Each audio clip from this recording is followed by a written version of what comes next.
हा व्हिडिओ एका वृत्तपत्रातील संपादकीय लेख म्हणजेच एडिटोरियलवर आधारित आहे, भारतीय रेमिटन्स या विषयावर. त्यामुळे हा व्हिडिओ थोडा मोठा असू शकतो, परंतु तुम्हाला या व्हिडिओमधून विचार करायला लावणारी माहिती मिळणार आहे. त्यामुळे हा व्हिडिओ शेवटपर्यंत पहा. तसेच या व्हिडिओमध्ये दिलेला डेटा आपल्या स्पर्धा परीक्षा इच्छुकांना देखील वापरता येईल. मी तुमच्यासाठी दर आठवड्याला एक निवडक वृत्तपत्रातील लेख वर आधारित एक व्हिडिओ आणेन, कारण अनेकांना ही मोठी संपादकीय लेख किंवा एडिटोरियल वाचायला आवडत नाही, आणि तेही आपल्या मराठी भाषेत. सर्वांना नमस्कार, मी विशाल रासे आणि तुम्ही पाहतात रिपोर्ट विथ विशाल.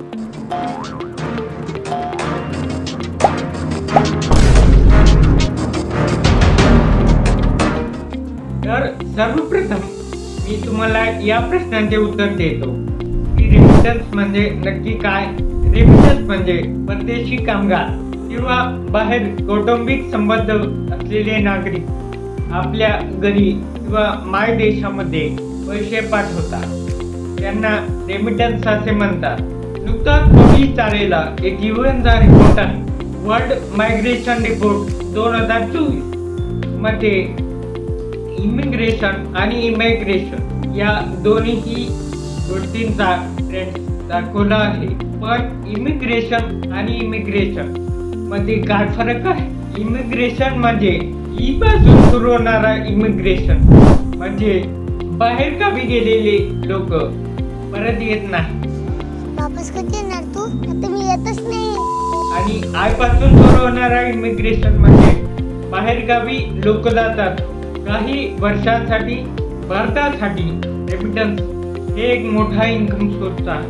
रेमिटन्स प्राप्त करण्यात भारत नेहमीच अव्वल स्थानावर होता. 2010 पासून भारत या टेबलवर शीर्षस्थानी आहे. परंतु या 2 वर्षापासून ही रेमिटन्सची जी संख्या आहे ती अगदी दुपटीने वाढली आहे, आणि आता म्हणजे 2022-23 मध्ये $111 बिलियन एवढी झालेली आहे. यामुळे भारत जगामधील सर्वात मोठा प्राप्तकर्ता ठरला आहे.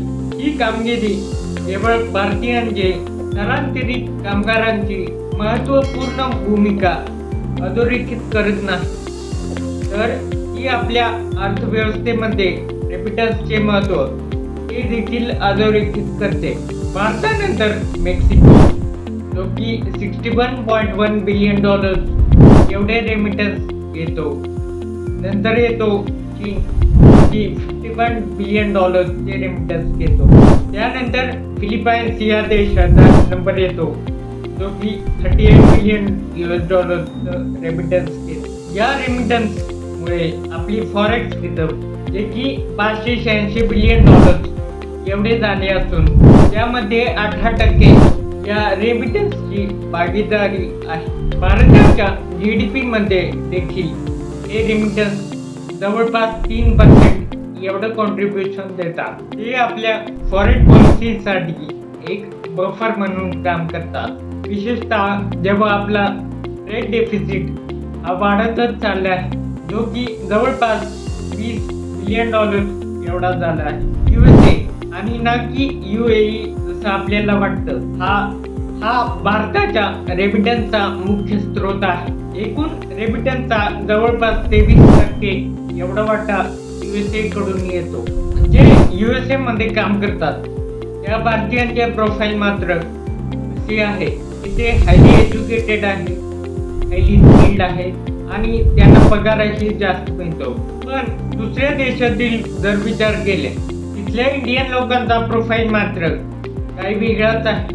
ते जरा कमी क्वालिफाईड आहे, कमी स्किल आहे, आणि जे नको ते कामच करतात. गल्फच्या देशांमध्ये तर मानवी हक्काच्या उल्लंघनाच्या तक्रारी देखील आहेत. हे यश साजरी करताना आपल्याला या बाबी ओळखता आले पाहिजे. युएनच्या या रिपोर्टमध्ये आर्थिक शोषण, स्थलांतर खर्चामुळे होणारा अधिक कर्ज, झेनोफोबिया म्हणजे मेंटल त्रास, आणि कामाच्या ठिकाणी गैरवेतनाचे धोके अधोरेखित केले आहेत, जे स्थलांतरित समुदायाला त्रास देत आहे. भारतातील आणि भारताबाहेरील काही कुटील ऑपरेटर्स ही सहाय्यता घेऊन काही लोक धोकादायक प्रवास करून US आणि दुसऱ्या पश्चिमीकडच्या देशांमध्ये अवैध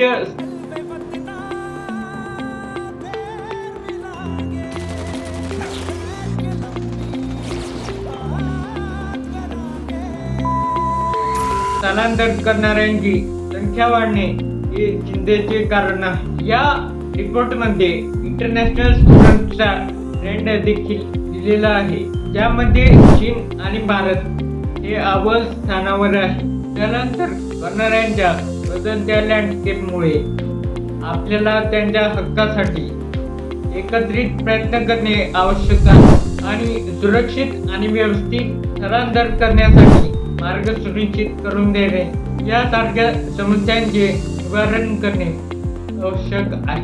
हा व्हिडिओ तुम्हाला कसा वाटला आणि पुढे तुम्हाला कसे व्हिडिओ बघायला आवडतील हे मला कमेंट्समध्ये नक्की कळवा. व्हिडिओ आवडला असेल तर याला एक लाईक करा, चॅनलला सबस्क्राईब करायला विसरू नका आणि धन्यवाद. भेटूया पुढील व्हिडिओमध्ये.